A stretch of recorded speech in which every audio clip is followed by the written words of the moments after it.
नमस्कार, आप लोग देख रहे हैं जर्नी लाइन और मैं हूं आदित्य राजपूत।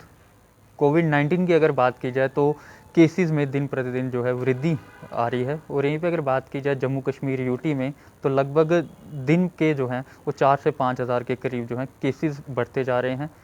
आज हमारे साथ बात करने के लिए मौजूद हैं डॉक्टर सुनीता पुरी जी। इनसे हम बात करेंगे कोविड को लेकर और जानेंगे कि क्या सिम्टम्स हैं और क्या-क्या प्रिकॉशंस जो हैं वो लेने चाहिए। मैम पहले तो आपको बहुत-बहुत स्वागत है। मैम पहले तो आप ये बताइए कि ये कोरोना वायरस जो है ये कितनी जो है घातक बीमारी है और साथ ही साथ क्या इनके लक्षण क्या है? ये जो कोरोना वायरस है ये तो बहुत ज़्यादा सीरियस बीमारी है। ये तो हमने फर्स्ट वेव में भी देख लिया था कि ये जो बीमारी है, फर्स्ट वेव तो हम लोगों से संभल गई थी, लेकिन ये जो सेकंड है इसमें स्ट्रेन डिफरेंट आ गए हैं और इसलिए ये बहुत ज़्यादा बहुत जल्दी ही पेशेंट को जकड़ लेती है। तो इसलिए हमें इसके लिए बहुत ज़्यादा केयरफुल रहना पड़ेगा और डॉक्टर्स को भी, हमारे बंदों को भी, जो हमारे आम पब्लिक है उनको भी बहुत केयरफुली ये चीज़ें देखनी चाहिए कि उनको अगर सिम्टम्स आ रहे हैं और वो किसी ना किसी फिजिशियन से बात करें। मैम सिम्टम्स क्या-क्या हैं? ऐसे किस तरह से पता चलता है कि एक किसी को जो है वो कोरोना वायरस हो गया है? क्या सिम्टम्स क्या हैं इसके? सबसे पहले जिस पेशेंट को कोरोना वायरस है, पहले तो वो अपनी हिस्ट्री देखे कि वो किसी पेशेंट से या किसी ऐसे बंदे से तो नहीं मिल के आया कि जिसको खांसी ज़ुकाम बुखार है और या वो कोविड पॉजिटिव है।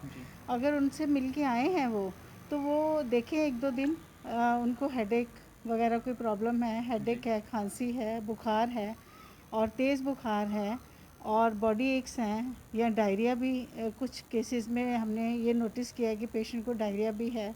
तो ऐसे पेशेंट को कोविड का टेस्ट करवा लेना चाहिए। मैम इसके सिम्टम्स तो आपने बता दिए क्या-क्या हैं, तो इसके किस तरह से जो है राहत पाई जाती है कि किस तरह से इसके लिए सिम्टम्स तो आपने बता दिए कि मतलब अगर लड़ना हो इस कोरोना वायरस से तो क्या-क्या सेफ्टी जो है हमें अपनानी चाहिए? सबसे पहले तो एसओपीज़ हमें फॉलो करने चाहिए। एसओपीज़ में फॉलो करने में ये है कि सबसे पहले जो पेशेंट है वो आइसोलेशन, एक डिस्टेंस रखे, डिस्टेंस मेंटेन करके रखें। वो डिस्टेंस मेंटेन तभी होगा अगर आप बाज़ार में जा रहे हो तो थोड़ा सा डिस्टेंस रखें और कम से कम 6 फुट की दूरी, नहीं तो 2 फुट की दूरी तो रखें ही रखें। और उसके बाद ये मास्क, आजकल तो एसओपीज़ कहती हैं डबल मास्क डालिए। हमने भी डबल मास्क डाला हुआ है, आपने भी डबल मास्क डाला हुआ है। ये बहुत ज़रूरी है कि हम डबल मास्क डालें। और उसके बाद हैंड सैनिटाइज़र, सैनिटाइज़र अपने पास रखें। आपने कहीं भी जाना है, गाड़ी में जाना है, स्कूटर में जाना है, शॉपिंग के लिए जो 2 घंटे मार्केट खुलती है उसके लिए अगर आपने जाना है तो आप हैंड सैनिटाइज़ करें। जिस जगह आपको सोप एंड वाटर मिलता है आप उसके साथ भी साफ़ कर सकते हैं। और डिस्टेंस मेंटेन करिए और सबसे ज़्यादा ज़रूरी यही 2-3 चीज़ें जिसमें आप बच सकते हो। डबल मास्क सबसे ज़्यादा ज़रूरी है। मैम जिस तरह से बात की जाए तो कोविड के केसेस भी बढ़ते जा रहे हैं और लोगों को पहले आइसोलेट किया जाता था, अब होम आइसोलेट किया जा रहा है, लेकिन लोग कहीं ना कहीं इसको सीरियस नहीं ले रहे हैं कि जिस तरह से बात की जाए आइसोलेशन किया जाता है घर पे तो कहीं ना कहीं लोग जो हैं अभी बाहर घूमते हैं या बाकी लोगों से मिलते हैं, तो उनको क्या कहना चाहिए?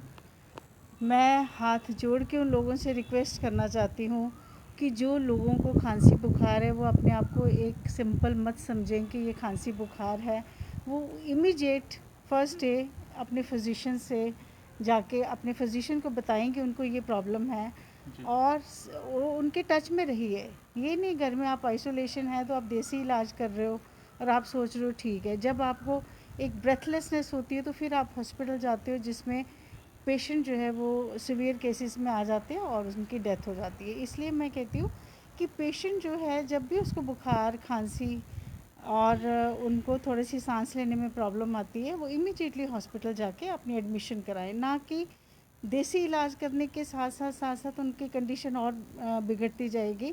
इसीलिए हमारे ये जम्मू में थोड़ी सी डेथ रेट जो है बढ़ रहा है।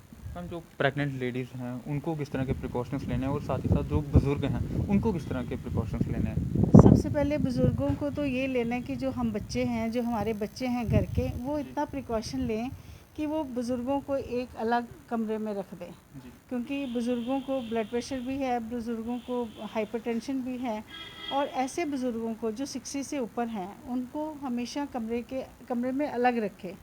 हस्बैंड वाइफ दोनों को एक कमरे में रख के, बुज़ुर्गों को अलग रख के, और जो बच्चे हैं वो ये केयर करें कि जब भी बाहर से आएँ डायरेक्ट बुज़ुर्गों से नहीं मिलें, सबसे पहले हाथ धोएं, अपने कपड़े चेंज करें, अपने हैंड सैनिटाइज करने के बाद फिर अपने बुज़ुर्गों के पास जाएं। और बुज़ुर्गों की बहुत केयर करनी पड़ेगी, क्योंकि ये बुज़ुर्ग जो है ये आगे ही बहुत वीक होते हैं और इनको थोड़ी थोड़ी बीमारियां भी हैं। इसलिए बुज़ुर्गों के लिए हमसे सबसे ज़्यादा ज़रूरी है कि जो बच्चे हैं बुज़ुर्गों की थोड़ी सी केयर करें। प्रेग्नेंट लेडीज़ के लिए किस हाँ, तरह के प्रेग्नेंट प्रिकॉशन? लेडीज़ के लिए मैं ये कह रही हूँ कि प्रेग्नेंट लेडीज़ को, जब लेडी प्रेग्नेंट है, उसके लिए दो दो दो मतलब इंसान उसके बीच में, एक तो बच्चा है और एक वो लेडी है। उसके लिए ये करना है कि जो प्रेग्नेंट लेडी है उसको आ, थोड़ी सी आइसोलेशन में रहना शुरू करे। पहले 3 हफ्ते तो उसके लिए बहुत 3 महीने जो हैं, 12 हफ्ते जो हैं उसके लिए बहुत ज़रूरी है कि वो आइसोलेशन में रहे, क्योंकि इसमें बच्चे की डेवलपमेंट हो रही है। और उसके लिए थोड़ा दूर रहे और अपने डॉक्टर को कंसल्ट करें, अपने गायनेकोलॉजिस्ट को ये बता दे कि मैं प्रेग्नेंट हूँ, मुझे क्या क्या प्रिकॉशंस लेने हैं, वो बता देंगे कि आप आइसोलेशन में रहिए, ज़्यादा बाहर नहीं घूमिए। प्रेग्नेंट लेडी के लिए 6 फीट की दूरी जो है वो सबसे ज़रूरी है। और बाकी तो नॉर्मल रूटीन में अपने डॉक्टर को दिखाते जाइए। आजकल डॉक्टर तभी देख रहे हैं अगर प्रेग्नेंट लेडी नेगेटिव है, ये कोविड नेगेटिव है, टेस्ट होता है उसका, तो फिर वो ओपीडी में जाके अपने आप को चेक करवा सकते हैं। यहीं पे एक सवाल रहेगा प्रेग्नेंट लेडीज़ के लिए कि जिस तरह से देखा जाता है कि काफ़ी ऐसे केसेस होते हैं जिसमें बच्चा जो है वो पॉजिटिव आता है और जो मदर होती है वो कहीं ना कहीं नेगेटिव होती है, वो ऐसा क्यों? ये बड़ा रेयर केस है कि बच्चा पॉजिटिव है और मदर नेगेटिव है। या फिर मदर नेगेटिव हाँ पॉजिटिव हाँ, होती है या बच्चा पॉजिटिव ये नेगेटिव बड़े होता है? केसेस पाए गए हैं कि जो मदर है वो पॉजिटिव है लेकिन बच्चा नेगेटिव होता है। जी। तो उसमें ऐसा है कि ये इनकी इम्यूनिटी जो है वो बच्चे में जल्दी से एंटीबॉडीज़ बच्चे में अच्छी होती है और वो पॉजिटिव नहीं होता बच्चा। जी। मैम एज का किस तरह रहता है कि कितनी एज से ये हो सकता है या कितनी एज तक जो है ये रहेगा, ऐसा कुछ है? पहले तो कहते थे कि ये 18 साल या 40 साल के ऊपर की एज को ये इफ़ेक्ट करता है, लेकिन अब तो नए एसओपी नए इन लोगों ने निकाला है कि जो छोटे बच्चे हैं उनमें भी हो रहा है। अभी आप लोग न्यूज़ सुनते ही होंगे कि उन्होंने कहा है कि जो वैक्सीनेशन है वो छोटे बच्चों को भी हम लोग लगा रहे हैं। इसका मतलब ये है कि छोटी छोटी एज के बच्चे भी इन्वॉल्व हो रहे हैं। मैम अगर इम्यूनिटी सिस्टम की बात की जाए तो इस टाइम जो है इम्यूनिटी सिस्टम को जो है बूस्ट करने की काफ़ी ज़्यादा ज़रूरत है, तो किस तरह से इम्यूनिटी सिस्टम को जो है बूस्ट किया जाए? सबसे पहले अगर कोई पेशेंट बीमार होता है या पेशेंट कोई भी कोविड पॉजिटिव नहीं है, वो अपने आप को थोड़ा हाई लेवल रखे, अपने आप को थोड़ा खुश रखने की, एंजाइटी में मत आइए, पैनिक क्रिएट करने की ज़रूरत नहीं है, क्योंकि इस बीमारी का इलाज है। जल्द से जल्द अगर पेशेंट को पता चलता है कि वो पॉजिटिव है तो इस बीमारी का इलाज है। इसी जो पैनिक और एंजाइटी जो है ना, वो थोड़ी सी इम्यूनिटी उसमें भी फ़र्क पड़ता है। बाकी इम्यूनिटी में ये है कि अगर आपने अपनी इम्यूनिटी ठीक रखनी है, आप सादा भोजन, ताज़ा भोजन और फल फ्रूट खाइए। और थोड़े से अगर सप्लीमेंट्स लेने हैं, विटामिन्स, तो ले लीजिए, नहीं तो ज़रूरत नहीं है। सिंपल घर का खाना खाइए, बाहर की चीज़ें नहीं खाइए। खैर बाहर की चीज़ें तो आजकल बंद ही हैं, तो इसलिए मैं ये कहती हूँ कि घर का सादा भोजन ही आपकी इम्यूनिटी इंक्रीज़ करेगा। मैम जैसे बात की है रैपिड टेस्ट को लेकर लोगों के मन में काफ़ी डाउट्स हैं कि रैपिड टेस्ट जो है वो सही नहीं बताता है, दूसरा टेस्ट जो है वो सही बताता है, तो क्या इसमें ऐसा कुछ है कि मतलब वो टेस्ट जो है वो नेगेटिव सही बताता है या वो गलत बताता है? क्योंकि काफ़ी ऐसे वाक़ये देखे गए हमने कि पहले रैपिड टेस्ट करवाया जाता है वो पॉजिटिव आता है, दूसरा टेस्ट करवाया जाता है तो नेगेटिव आता है, या फिर अगर रैपिड टेस्ट ही 2 या 3 बार करवाया जाए तो पॉजिटिव नेगेटिव ऐसा होता रहता है। वैसे ये बड़ा रेयर है कि अगर रैपिड जो है वो पॉजिटिव हो तो दूसरा जो टेस्ट है वो नेगेटिव। नेगेटिव हो।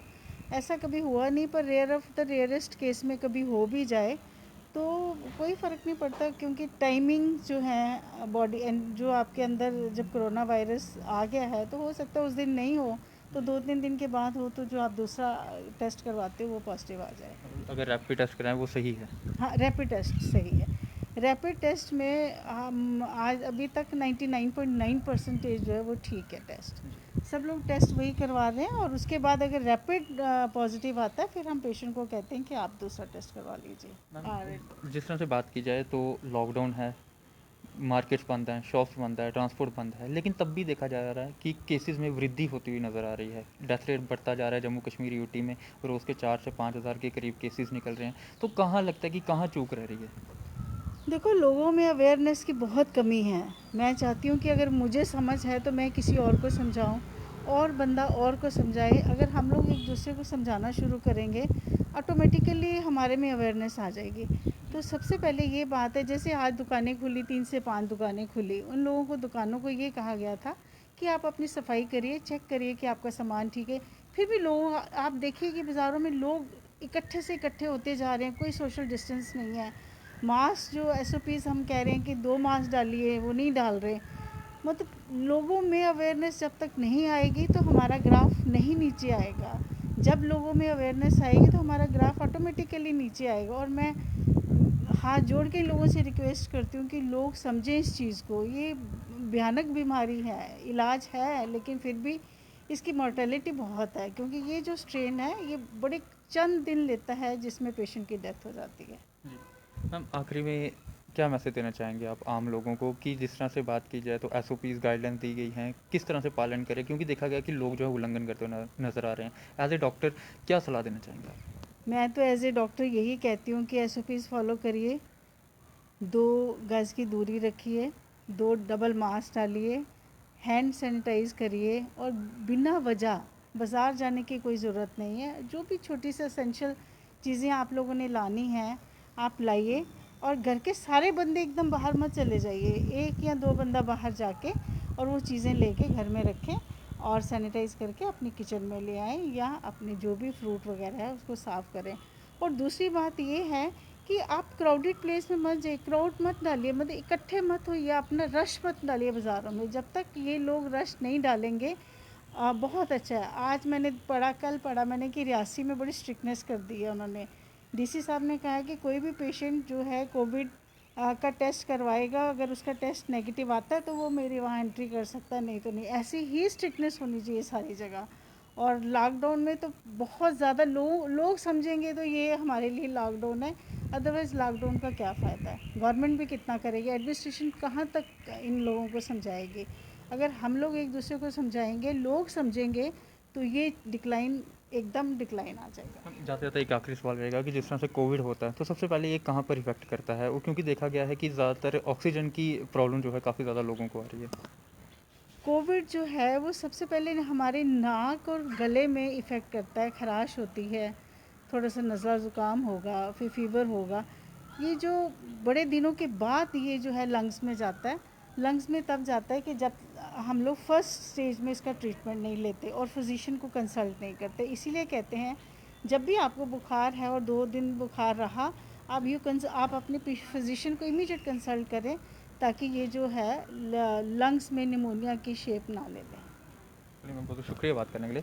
तो ये थे हमारे साथ डॉक्टर सुनीता पुरी जी, इनके साथ आज हमने बात की कोविड-19 को लेकर, और इन्होंने बताया कि क्या क्या सिम्टम्स हैं उसके और क्या क्या प्रिकॉशंस जो है वो हमें लेने चाहिए ताकि हम इस कोविड-19 से जो है लड़ सकें। और हम भी बार बार अपने चैनल के माध्यम से यही अपील करते हैं, जो भी एसओपीज़ गाइडलाइंस दी गई हैं उनका पालन करें और साथ ही साथ लॉकडाउन का जो है वो पालन करें। अगली अपडेट के लिए बने रहे हमारे साथ, देखते रहिए जर्नी लाइन।